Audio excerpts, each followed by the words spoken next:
Chapter 51. Michael. If your life together was a show or film right now, which one would it be? As Steve gives us a few minutes to confer together as couples, I note that I'm experiencing what my students face every time a teacher sets them a task. An eagerness to prove myself and come up with the best response, but an overwhelming apathy that I can't be bothered to spend energy on it. How about Jaws? Jen jokes. She could at least try to take this seriously. Countdown, I suggest. Jen pulls a face. 10 things I hate about you? It's based on Shakespeare, so that's appropriate.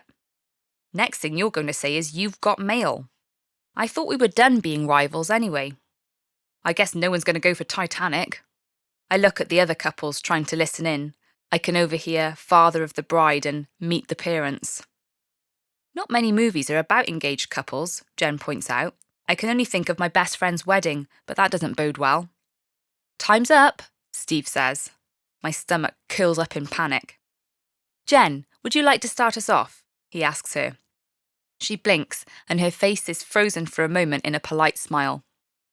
Beauty and the Beast, she announces. Matty screeches with laughter. Would you like to explain why? Steve asks with a wry smile. We work together, Jen begins, and a lot of people find Michael quite scary. Seriously?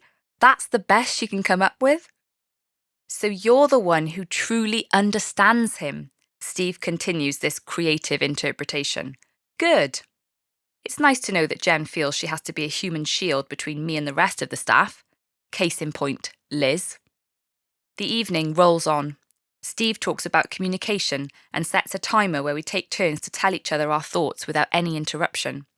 Listening to Jen's stream of consciousness is like hopping on lily pads across not just one but several ponds, and they're made of lava. I need to sort out cake for the writing club, she says, and I missed a phone call from a parent today which I need to chase up. We're going to your parents tonight and I'm not sure if they really like me. Wait, I say. No interruptions, Steve calls. I'm supposed to use only non-verbal techniques to convey empathy and encouragement. There's no universally recognised signal for, don't worry, I'm sure they do, just don't take it personally because my dad is awkward with everyone. It makes me realise, though, how many thoughts are rushing through Jen's mind and why she wants to have time together to talk. A few days without a proper conversation and I would have missed the equivalent of the Harry Potter series in sheer volume of thought. I need to be a better listener. I'd like you to practice this during the week and we'll feed back at the next session, Steve says. Great, we've got homework. At the end of the session, I usher Jen towards the door, thinking about how hopefully Mum has cooked up another feast for us. She waves goodbye to the other couples. There's some really nice people here, she says. I reply. I thought that task was really interesting. It's so hard not to speak. Especially with the amount of thoughts running through your mind, I comment. We walk around the corner through the cold breeze to find my car, frost beginning to tinge the windscreen.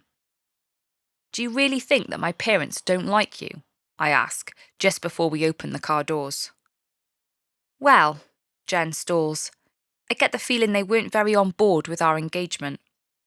We climb into the car, which is just as cold as outside. I start the engine. Do you need them to be on board with it? I don't want to go against them. They have nothing against you. They wish I was more like Christina. That's ridiculous, I say. Surely my parents wouldn't attempt some medieval betrothal. Would they? They just need time to adjust to the idea, I continue. They struggle with change. Just thinking about going home, my stomach is clenching and I'm bracing myself for whatever my dad will say next. Will he grill me about the marriage preparation course so that I realise I'm not prepared for marriage? Or will he just give a thin-lipped smile and let his deathly silence speak volumes? I park outside their house. Jen. I rest my hand on her knee before she can open the door. I know I don't say this enough, but you're the best thing that's ever happened to me. She kisses me and the knot of pressure eases.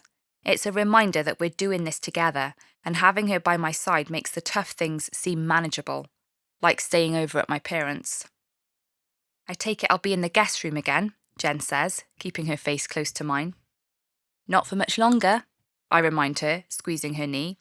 We've done one session of marriage prep, 2 more sessions to go. Jen gives a dry laugh and unclicks her seatbelt. Michael, I know this course is just another tick box exercise for you, she says, but I really enjoyed this evening. Steve went through important points about communication, and I think we need to start putting it into practice. We're English teachers, I shrug. Surely we're great at communication. She gives me a look with a raised eyebrow. Okay, I admit. The listening task was good, and I know I should listen to you more often. And maybe be prepared that when we're married, you can't just compartmentalise me into your weekend box, because I'll be there every day. We will need to communicate every day. On the one hand, the image of Jen in my house, with me every day, is wonderful and everything I've ever dreamed of. On the other hand, potential hours of listening and important conversations stretch out into infinity. The mere thought is exhausting. I want to be the best husband for you, I tell her, whatever you need. Just remember, this isn't something you can get an A grade for, she reminds me. It isn't a competition. It's just us, you and me, being together. I nod, but I'm instantly thinking, what if just us isn't good enough for her? What if I can't make her happy? What if she meets some other guy who's funnier, better looking, and can talk about astrophysics without seeming nerdy? I love you, she says in a softer tone. For how long, is my gut reaction. I shake it off. That attitude is not helpful. I love you too, I reply.